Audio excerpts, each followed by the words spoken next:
So Nintendo just had their Mario Kart World Direct, and altogether, it seemed essentially unnecessary.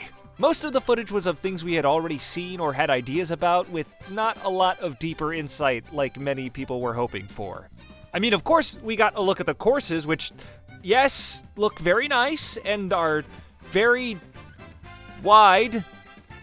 And they introduced some new items like the Ice Flower and Kamek, and okay, Kamek does look kind of fun, and I'm excited to see what more he does as an item, but the charge jump and rewind techniques were introduced, but just so you know, the rewind is only available in free roam or single player mode according to the press release, so no rewinding online, gamers.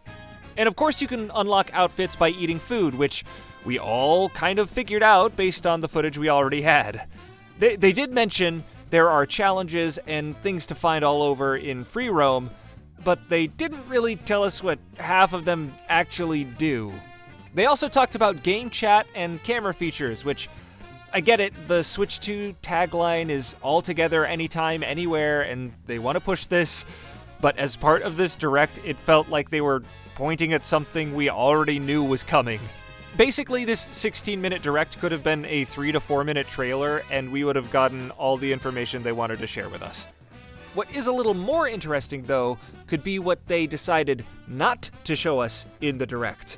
And I wanted to focus on two main things. First off, they of course teased Rainbow Road as an unlockable course for completing all of the Grand Prix Cups. Considering you can drive to all the other courses in the world, I'd be curious to see how Rainbow Road will be incorporated into the world like the other courses. Like, do you have to take a rail to get to Rainbow Road, like a light rail or something? How does that work? And are there other courses that we can unlock through completing different challenges, or maybe collecting those special coins in free roam? Like, that would be really cool. And being able to unlock more content by playing the game is an excellent retention strategy. And gosh, I hope that is the case here. Mario Kart 8 had you play through and win all 150cc cups to unlock 200cc, and actually, now that I think about it, they haven't mentioned CCs at all in the marketing for this so far.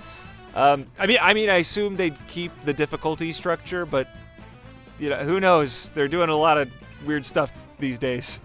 Anyway, give us something that feels like a reward for playing the game, please.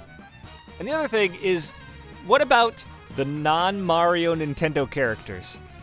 Don't get me wrong, I love all the new outfits.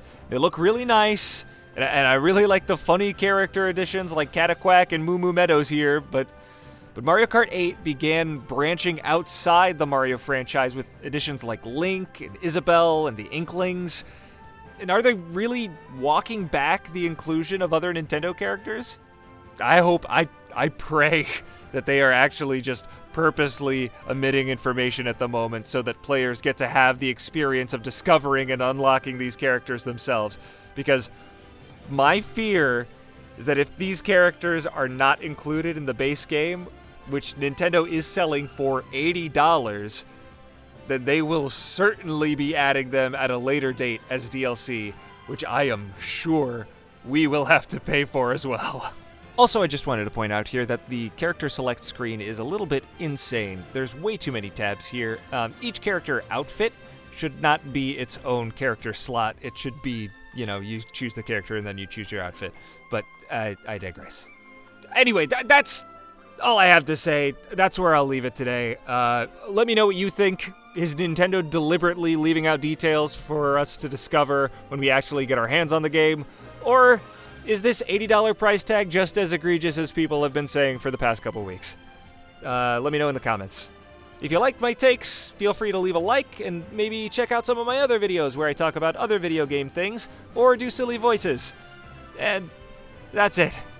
Thanks for stopping by.